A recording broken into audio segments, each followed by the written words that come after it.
বাসায় বসে ভাবছিলাম আজকে কি রাহুল চাকরিটা পাবে কিনা। না পেলে বাসায় আমাদের বিয়ের বিষয়টা বলবো কিভাবে। রাহুল বলেছিল 1টার পর কল দিতে। ঘড়িতে তাকিয়ে দেখলাম 12টা 44 বাজে, তাই আরো একটু অপেক্ষা করতেই হবে। এতক্ষণে আমি আগে গিয়ে গোসল করে আসলাম। এসে দেখি 1টা 1 বাজে। এখন আগে রাহুলকে কল করলাম। দুবার রিং হওয়ার পর রাহুল কলটা ধরলো। হ্যালো আশা, কি করছো? খেয়েছো তুমি? আমার কথা বাদ দাও, আগে তোমার চাকরির ব্যাপারে বলো। কোনো ব্যবস্থা হলো কি তোমার? না গো, এবারও সেই একই কারণে চাকরিটা হলো না। টাকা, এই টাকার জন্য যার কত জায়গায় আমার ট্যালেন্টটা বাধা পাবে কে জানে। কি বলো? আমি তো ভেবেছিলাম আজকে বাসায় তোমার ব্যাপারে বাবাকে বলে দেব। সরি আশা, গত 4 বছরে আমি কোনো একটা দিন তোমার কোনো আশা পূরণ করতে পারলাম না। আচ্ছা বাদ দাও, এখন বলো খেয়েছো কিছু? হ্যাঁ খাচ্ছি। কি খাচ্ছো? কোথায় তুমি? এই তো মেসের সামনে একটা চায়ের দোকানে বসে চা বিস্কুট খাচ্ছি। এই ভর দুপুর বেলা তুমি চা বিস্কুট খাচ্ছো? তো কি আর করব বলো, আজকে দুপুরে খাওয়ার জন্য যে টাকা রেখেছিলাম সেটা দিয়ে তো এই ইন্টারভিউর জন্য কত কিছু কিনতে হলো। তুমি ওখানেই দাঁড়াও, আমি 20 মিনিটের মধ্যে আসছি। না আশা, তুমি আসবে না। প্রত্যেকবার তোমার থেকে এভাবে টাকা নেওয়া আমার ভালো লাগে না। আমি কি এমনি এমনি টাকা দিই? জি না স্যার, বিয়েটা হোক একবার, তারপর আমার প্রত্যেকটা টাকা আমি কড়াই গন্ডায় উসুল করব। আশা মজা করো না।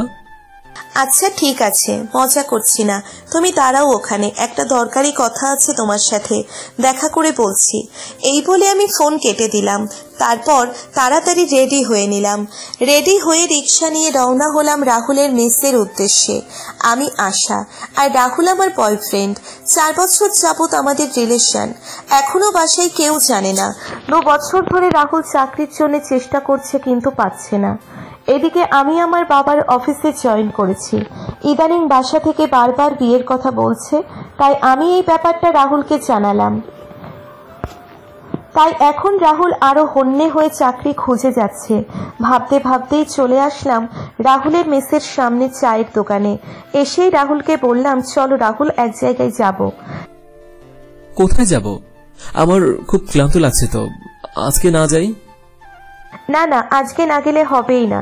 তুমি আগে চলো আমার সাথে। আমি জানি তুমি আমায় কোথায় নিয়ে যাবে।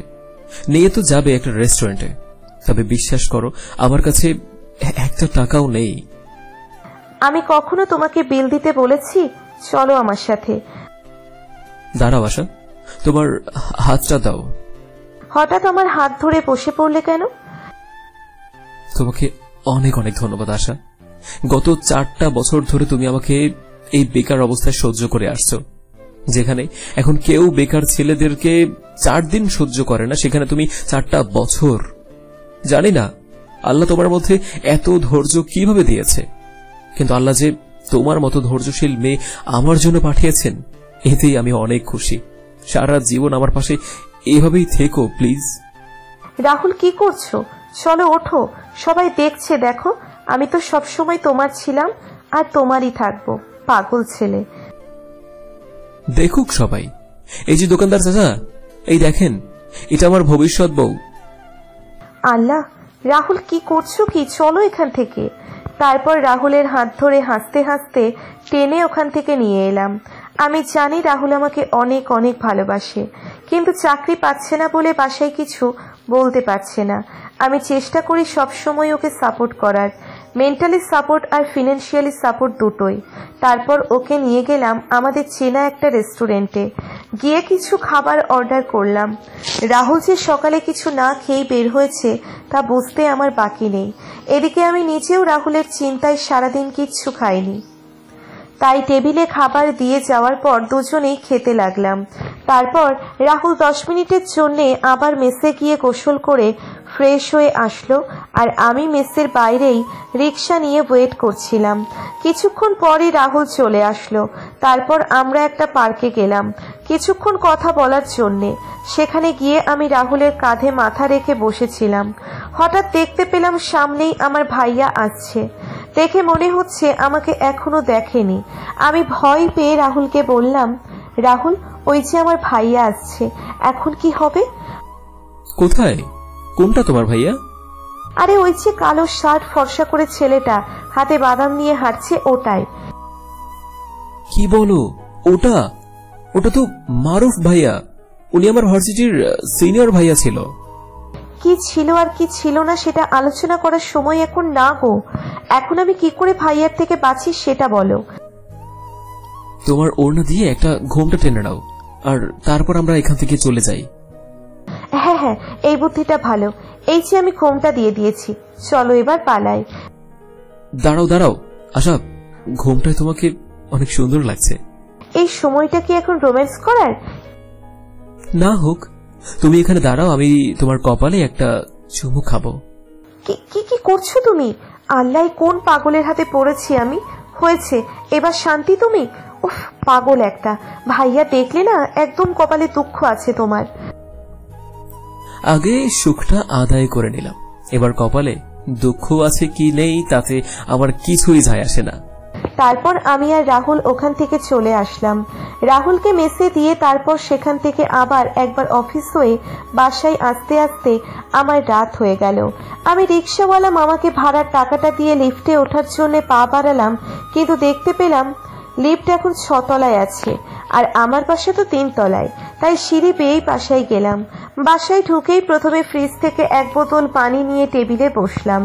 আমি বসতেই বাবাও এসে টেবিলে বসলো আর আমাকে বলল, তোমার সাথে আমার কিছু কথা আছে আশা।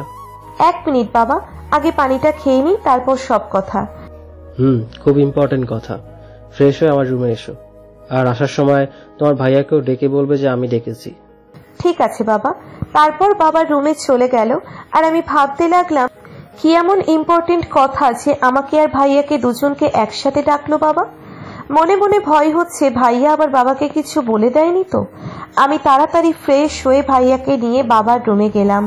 যেতেই বাবা ইশারায় আমাদের দুজনকে বসতে বলল। আমরা দুজন বসার পর বাবা আমাকে উদ্দেশ্য করে বললেন, মারুফ নাকি তোমাকে পার্কে একটা ছেলের সাথে দেখেছে। আমাকে? কখন? এই আশা, মিথ্যা বলবি না। আমি বিকেলবেলা তোকে আমার ভার্সিটির এক জুনিয়রের সাথে পার্কে দেখেছি। মারুফ, তোমাকে কে কথা বলতে বলছে? চুপ থাকো তুমি। আশা, তুমি বলো সত্যিটা কি? আসলে বাবা, হ্যাঁ, আমি রাহুল নামের একটা ছেলের সাথে পার্কে গেছিলাম। কেন গেছিলে সেটা কি জানতে পারি আমি? কেন জানতে পারবে না আবার? আমি রাহুলকে ভালোবাসি আর রাহুলও আমাকে ভালোবাসে। আমরা একটু কোয়ালিটি টাইম স্পেন্ড করার জন্য গেছিলাম ওখানে। তার মানে তুমি প্রেম করছো? তা কবে থেকে সেই রাহুলের সাথে পরিচয় তোমার? 4 বছর 2 মাস, সেই ভার্সিটি লাইফ থেকে। আর আমি কি না এখনো জানতামই না? বাহ, ভালো ভালো। আচ্ছা, বাদ দিলাম এসব। এখন বলো, রাহুল কি করে? এই প্রশ্নটার উত্তর দিতে পারবো না বলেই এতদিন তোমাকে বলিনি। তার মানে কি বলতে চাইছো? একটু খোলাসা করে বলো তো মা। আসলে রাহুল গত 2 বছর ধরে চাকরি খুঁজছে, কিন্তু পাচ্ছে না, তাই আমি তোমাকে কিছু বলতে পারিনি। তাহলে তাকে বলো যেন আমাদের কোম্পানিতে জয়েন করে নেয়, আর কালকে ওর মা বাবাকে নিয়ে আমাদের বাসায় আসতে বলবে। আমি ওর সাথে কথা বলতে চাই। কি? সত্যি বাবা? থ্যাঙ্কস বাবা, আই লাভ ইউ। আমি অনেক খুশি হয়েছি বাবা। হয়েছে হয়েছে, যাও আগে এখন রাহুলকে গিয়ে কল করো। আমি খুশি হয়ে বাবাকে একবার জড়িয়ে ধরে ভাইয়াকে নিয়ে বাইরে গেলাম। বাবার রুম থেকে বেরিয়ে ভাইয়াকে বললাম, তুই কি আমার নামে বাবাকে কাঠি করেছিলি নাকি ভালো কিছু বলেছিলি? তোর নামে কাটি করে আমার কোনো লাভ আছে পাগলি? তাহলে বাবা এত সহজে মেনে গেল কিভাবে? আরে আমি তো রাহুলকে আগে থেকেই চিনি। ছেলেটা ভালো, একটু বোকা টাইপ, তবে ভালো। আমি পার্কে তোদেরকে একসাথে দেখেছিলাম, কিন্তু আমি বাসায় এসে বাবাকে বলতে চাইনি এসব। ভেবেছিলাম সময় হলে তুই নিজেই বললেই ভালো হবে। তাহলে বাবা জানলো কিভাবে? তখন আমি বাসায় এসে দেখি যে বাবা তোর বিয়ে দেওয়ার চিন্তা করছেন। আসলে আমাদের বিজনেস পার্টনার মিস্টার খানের ছেলের সাথে তোর বিয়ে সম্বন্ধে কথা বলতে উনি নিজে এসেছিলেন আমাদের বাসায়, কিন্তু তোকে না পেয়ে ওনারা বাবার সাথেই আলোচনা করছিলেন। এমন সময় আমি এসে এসব বুঝতে পেরে ওনাদের সামনেই বললাম যে আমার বোন একজনকে ভালোবাসে। তাই ওনারা যেন বিয়ের ব্যাপারে ভুলে যায় আর আমাদের সম্পর্কটা যেন বিজনেস পার্টনারের মধ্যেই সীমাবদ্ধ থাকে। আমি তো জানতাম মিস্টার খানের ছেলে একটা ঘাড়তেরা। ওই ছেলে এত সহজে তোর কথা মেনে নিয়ে এখান থেকে চলে গেল?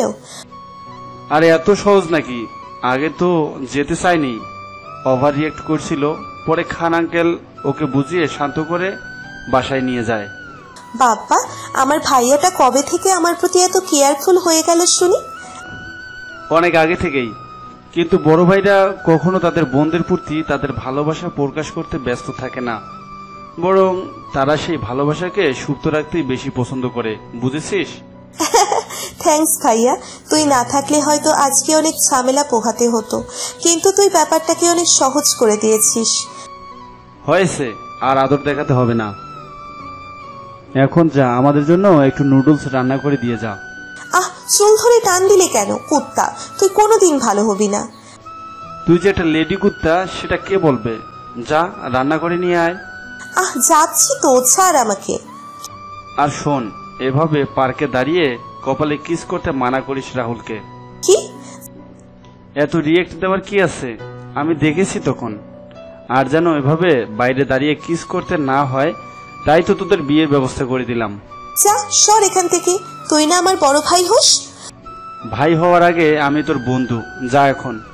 ভাইয়ার মজায় আমি খুশি মনে ভাইয়ার জন্য রান্না করতে গেলাম। রান্না করে সেই খাবার ভাইয়াকে দিয়ে রুমে এসে রাহুলকে কল করলাম। কল করতেই রাহুল বলল, এই আশা, আমি তো এতক্ষণ তোমার কলের জন্যই অপেক্ষা করছিলাম। সব ঠিক আছে তো? মারুফ ভাই বাসায় গিয়ে কিছু বলেনি তো? উনি কি তোমাকে দেখে ফেলেছেন? হ্যাঁ গো, ভাইয়া আমাদের দেখে ফেলেছে। তোমাকে কিছু বলেছে কি? শুধু আমাকে না, ভাইয়া তো বাসার সবাইকে জানিয়ে দিয়েছে। কি মানে বাসার সবাইকে জানিয়ে দিয়েছে ভাইয়া? এবার কি হবে? ভাইয়া তো বাবাকেও বলে দিয়েছে জানো। বাবা কি বললেন? বাবা আমাকে অনেক বড় শাস্তি দিয়েছেন। উনি আমাকে বলেছেন। থামলে কেন?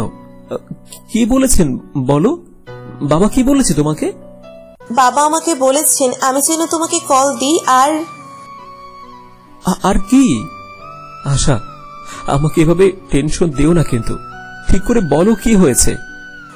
বাবা বলেছেন আমি যেন তোমাকে কল করে বলি যে কালকে তুমি তোমার বাবা মাকে নিয়ে এখানে আসবে। আমার বাবা তোমার বাবা মার সাথে কথা বলতে চায়। কি? কেন? মানে বাবাকে আমাদের সম্পর্কটা মেনে নিয়েছেন? জি স্যার, মেনে নিয়েছেন। আপনি এখন আপনার বাবা মায়ের সাথে কথা বলুন আর কালকে তাদেরকে এখানে আসতে বলুন। আশা, আমার বিশ্বাস হচ্ছে না।